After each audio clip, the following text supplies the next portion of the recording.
So this thing seems to have solved a lot of my problems that I've had lately with binding. It's called the Bm01. It says right here, Spektrum Satellite Bind Module.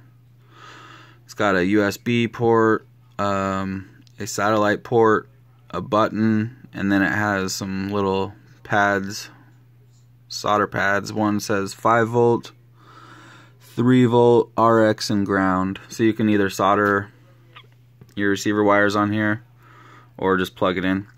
And it's cool that it has the 5 volt too, because there is some Spektrum receivers that are 5 volt. For example, the that diversity telemetry satellite. Okay, so this thing is so awesome though. So the problem that I've had lately is building those brushless tiny whoops. Let me see, I got one here, I'll show you. The flight controller anyway. So the best flight controller that I've used so far is that little omnibus.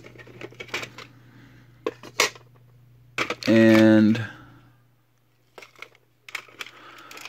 the problem with these is, for omnibuses, even this is true for full-size omnibuses too, you can't do CLI command binding for Spektrum.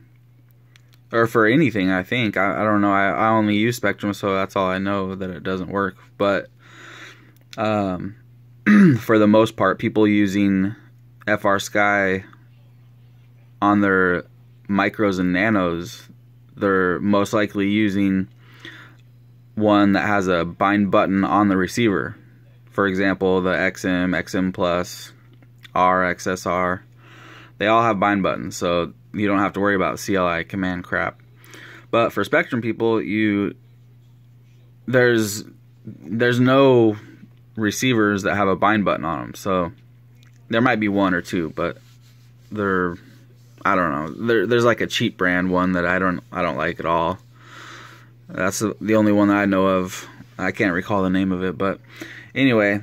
So what I used to do, and what a lot of people probably do, is just take like a full-size Spektrum receiver and bind the satellite to it, and then put that satellite back on the quad once it's bound to your radio.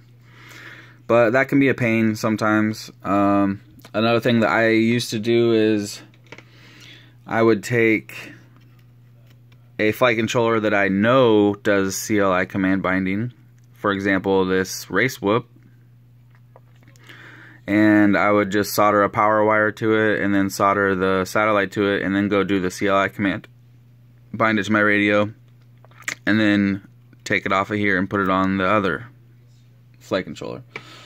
So this just takes all of that and just simplifies it so much by just having to have this little teeny tiny thing plugged into a USB, and I have it plugged into a power bank here. And all you have to do is plug the receiver in and turn on the power, and then it automatically goes into bind mode. Now the button is for DSM2, so if you're using DSM2, you hold down the button while you're turning the power on.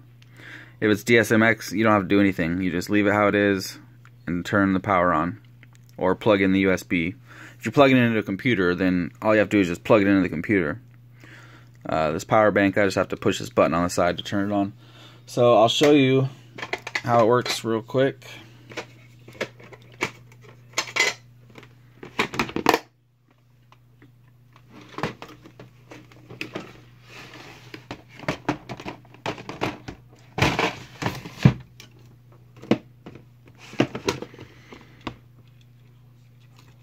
Now this receiver, which is my new favorite, and the reason it's my favorite is because it has auto bind, because it just automatically goes into bind mode after like 10 seconds.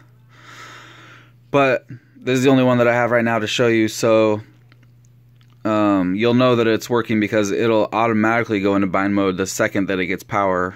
Whereas if you were to hook it up to a quad, it would take about 10 seconds before it went into bind mode. So let me just plug it in real quick. Alright, it's plugged in. So all I had to do is just plug it in, And now I'm going to turn on the USB power, and you'll see it'll go into bind mode as soon as I turn the power on. See that? Pretty cool little toy here. It's definitely going to come in handy.